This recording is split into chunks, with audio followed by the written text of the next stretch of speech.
बोले हे सरकार, हम आपकी शरण में आए हैं।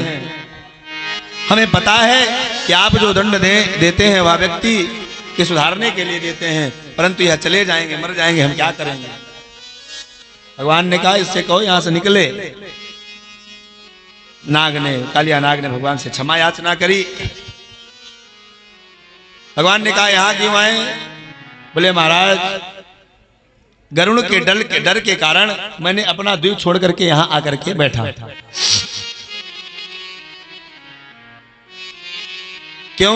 बोले गरुड़ ने एक नियम लगाया था कि रोज मुझे हमारे यहां आता रमणक द्वीप में, कभी किसी सर्प को उठा करके खा जाता, कभी किसी को उठा के खा जाता। तो हमने एक नियम बनाया कि प्रतिदिन एक सर्प को वहां पहुंचाएंगे और खा लेंगे, हमको डिस्टर्ब नहीं करेंगे। जब मेरी बारी आई